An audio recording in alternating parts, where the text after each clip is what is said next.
Olá, pessoal, animados? Vamos lá então. Hoje nós vamos dar continuidade ao desenvolvimento do texto dissertativo argumentativo, falando de mais algumas estratégias com as quais é possível você trabalhar. Vamos ver aí, recordando que você vai defender uma tese, problematizar essa tese, o assunto que você vai trabalhar e levar em consideração que você é um sujeito que está produzindo um texto que tem o objetivo de atingir o seu interlocutor e para isso você precisa selecionar a argumentação mais viável para convencê-lo. E você vai utilizar algumas estratégias argumentativas nesse seu processo de convencimento. Já estudamos 6 delas, 5 delas, vamos para a sexta hoje. Vejamos, causa e consequência. Causa, por que alguma coisa acontece? Por que o fato que eu estou trabalhando acontece? Consequência, o que pode acontecer em função disso? Então, eu posso trabalhar com as ideias de causa e consequência. Olha os marcadores sintáticos que eu posso usar. Esses conectivos. Porque, já que, visto que, por causa de, em virtude de, em vista de tal modo que, etc. Que dão ideia de causa e de consequência aqui. Vamos ver um exemplo. Nesse texto do candidato Leandro Henrique Siqueira Molina, que obteve nota 1000 no Enem 2014, que tinha como tema a publicidade infantil em questão no Brasil, nós vemos aqui a questão do uso da estratégia de causas e consequências.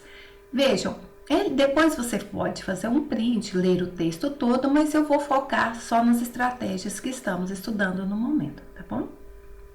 Aqui, o candidato fala, ele está falando de um determinado fato que acontece no país, ele está argumentando, aí ele fala. Isso se deve ao fato de que isso acontece por quê? Então, ele trabalha com a ideia de causa e mostra a causa daquele fato estar acontecendo. No outro, ele mostra o resultado desse processo é a criação de uma infância voltada para o consumo. Resultado desse processo, a consequência daquilo que ele está trabalhando no parágrafo anterior. Então, eu posso trabalhar com essa ideia de buscar causas e consequências para comprovar a minha ideia. Outro argumento possível são os argumentos de valor universal. São aqueles argumentos que é difícil contestar, às vezes até impossível pelo seu caráter de abrangência, o seu valor universal. Ou seja, um valor, uma frase que as pessoas vão ter que concordar com você, não há como contestar. Olha um exemplo. Se eu disser, sem resolver os problemas da família, não se resolve os das crianças de rua. Essa é uma ideia incontestável, não há como ir contra ela. Né? Ela não revela preconceito, ela não revela crença, não revela o que eu penso em questão de religião, é simplesmente uma verdade de valor universal, em que todos acreditam. São outras, para vocês terem ideia, outros argumentos de valor universal. A educação é a base do desenvolvimento. Não há como contestar. Veja outro. Os investimentos em pesquisa são indispensáveis para que um país supere a sua condição de dependência. Não há como contestar. Então, você pode também usar argumentos de valor universal. Vamos ver um exemplo em um texto. Nesse texto que está no seu livro. Problemas de saúde como artrite, diabetes, perda de memória e outros tantos são comuns em pessoas com idade mais avançada. Não há como contestar. E aqui no final mostra-se que as pessoas se esquecem de que hábitos alimentares saudáveis, exercícios físicos regulares, 6 a 8 horas de sono por dia e pouco estresse na juventude contribuem para uma boa saúde. Outro argumento de valor universal. É possível usar? Sim. Mas tenha cuidado para não colocar crenças, opiniões muito pessoais, né? Tenha em mente que esses argumentos eles têm que ter valor universal, certo? Seguindo, outra estratégia possível que eu gosto muito são os dados colhidos na realidade. Eles vão mostrar que você é um bom leitor, que você está a par do que acontece no Brasil ou no mundo. Você pode mostrar dados estatísticos, no caso, fornecidos por institutos de pesquisa sérias e sempre indicar a fonte, não é? Você pode dar exemplos de fatos que acontecem ou aconteceram no Brasil, no mundo, ilustrar, mostrar seu conhecimento sobre várias áreas de estudo, por exemplo, história, filosofia, sociologia, geografia. Então, é uma estratégia muito bacana. Vejam aqui um exemplo. Nesse texto escrito pela colega Tainá sobre o trabalho voluntário na efetivação da justiça social. Observem que ela vem aqui na introdução, antes de apresentar a tese, para contextualizar, a Tainá usa o dado de uma pesquisa. Coloca a fonte, não é? Pesquisa realizada pelo Charities Aid Foundation apontou que o Brasil ocupa o 122º lugar no ranking do Índice Global de Solidariedade. Ela apresenta um dado de pesquisa. Agora observa, não basta apenas colocar o dado. Ela vem e trabalha esse dado. Isso demonstra o quanto o país carece de um trabalho humanitário efetivo, ou seja, a nossa posição é muito ruim. Aí ela vai trabalhar essa ideia nesse texto. Ficou legal. Vejam, outra estratégia, a 9ª estratégia, são as citações e referências. Você pode citar ou fazer referência a autores renomados, pessoas importantes da história, obras, filmes, séries, músicas. Essa estratégia é muito interessante porque mostra que você tem repertório sociocultural, que é uma das competências avaliada na competência 2, né? Que é uma das pontos avaliados na competência 2. Observe, porém, que o repertório sociocultural tem que ser produtivo, ou seja, tem que ter a ver com o tema que está sendo trabalhado. E você deve argumentar em cima dele. Não apenas jogar o repertório, não apenas jogar uma citação, uma referência, mas também trabalhar em cima dela. Então, você pode usar argumentos de autoridade, depoimentos, menções a obras, personagens da literatura. Vamos ver esse exemplo aqui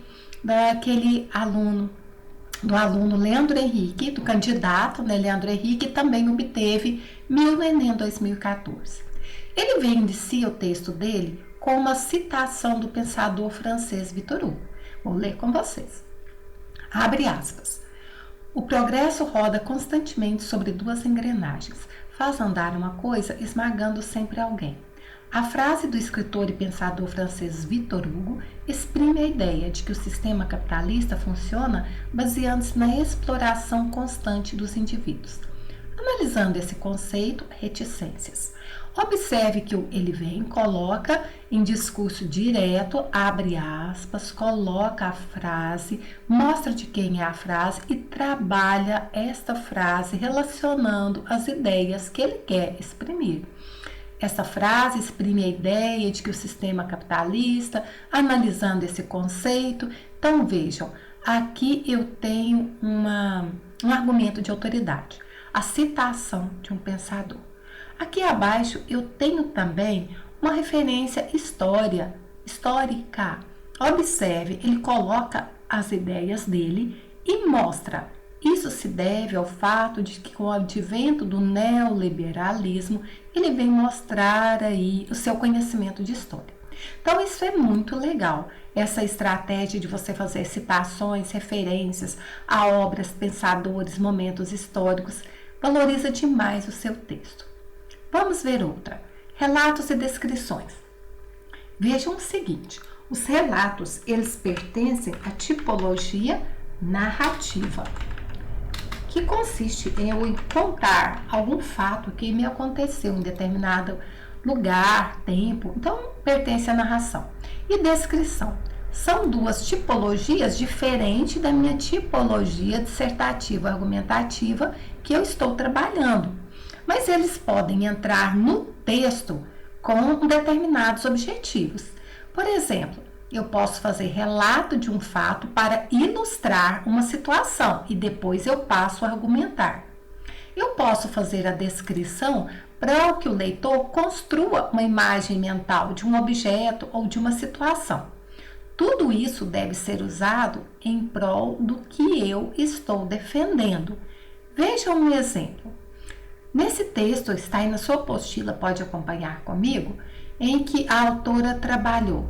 Tombamento não pode ser o único instrumento de preservação da cidade. A autora conta um fato que está acontecendo na cidade de São Paulo, mais precisamente na Vila João Migliari, que estão demolindo um conjunto de sobrados lá, e ela vem mostrar que ela não acha isso correto, que deveria ser preservada a história da cidade, a história daquele bairro. Então ela vem mostrar isso. Para defender essa ideia dela, que está aqui, eu coloquei em negrito e sublinhado, ela contou um fato que está acontecendo, um relato. No outro parágrafo, ela continua nos contando o que aconteceu e faz aqui coloca um trecho descritivo para que nós possamos visualizar lá essa vila no bairro do Tatuapé, para a gente ter uma noção, conseguir perceber.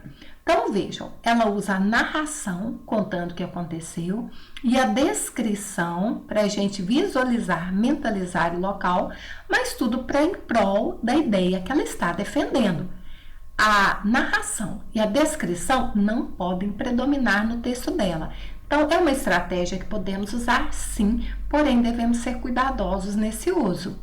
Porque vejam, no final do texto, a Raquel Ronick, no seu artigo de opinião, ela fortalece novamente a visão que ela quer passar, que é fundamental que a prefeitura observe melhor essas questões, que o ambiente pode ser preservado, mas não pode ser totalmente destruído, que a história de um local ela se faz por meio da preservação.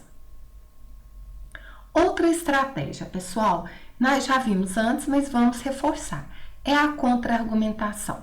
Na contra-argumentação, você vai prever o que o seu leitor poderia pensar e vai contra-argumentar. Ou mesmo você vai colocar uma ideia de alguém, de um autor, e depois você vai contra-argumentar. Vejam, há até um esquemazinho aqui do Marcos Bispo Santos que mostra isso para nós.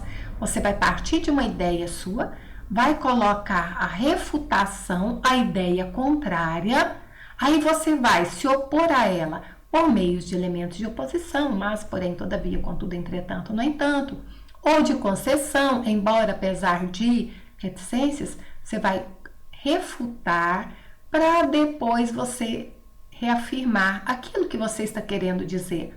Isso tudo faz parte de uma argumentação, de uma análise mais profunda que você está fazendo. Vamos ver uns exemplos para ficar mais fácil. No livro de vocês tem esse texto aqui. Por que precisamos rotular melhor os alimentos no Brasil? Tem a contextualização do tema, mas vamos para esse parágrafo aqui que nos interessa.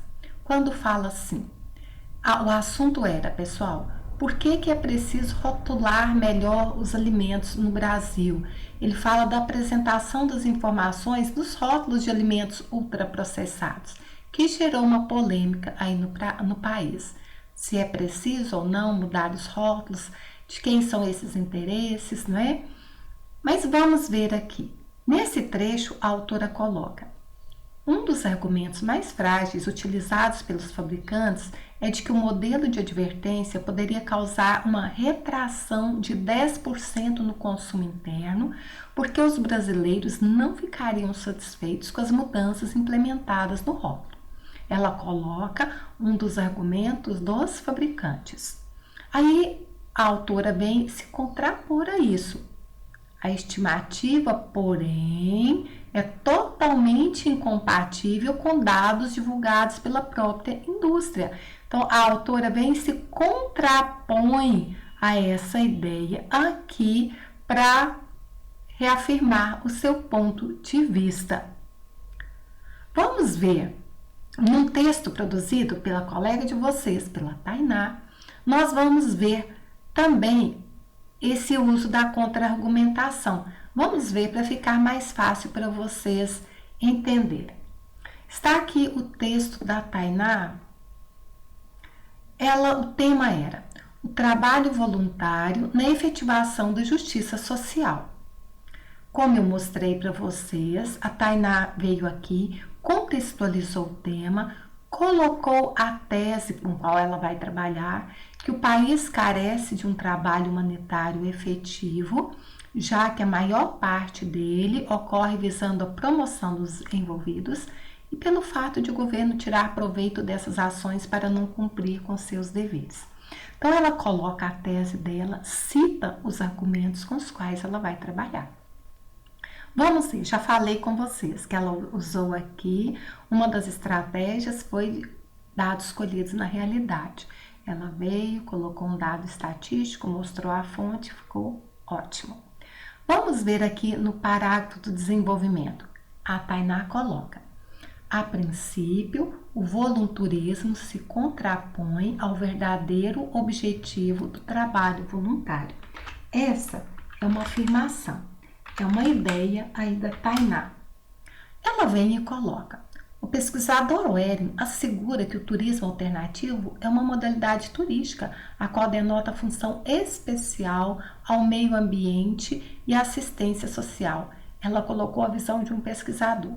Mas vejam, ela vai se contrapor a essa visão. Ela mostra: isso, entretanto, não ocorre realmente. Ela se contrapõe, é uma contra-argumentação que a Tainá usou aqui.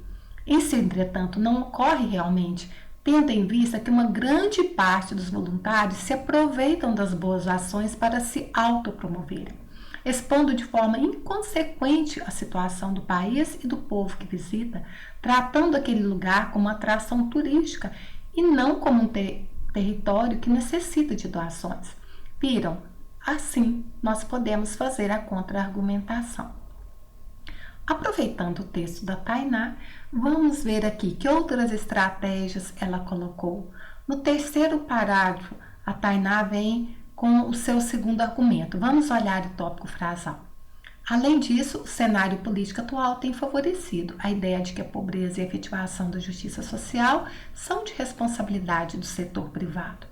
Então, ela mostra esse argumento com o qual ela vai trabalhar e aqui, nesse trecho em vermelho, ela mostra uma relação de causa e consequência. Por que isso ocorre? Baseando nos argumentos trabalhados aqui, vejamos o texto da Tainá.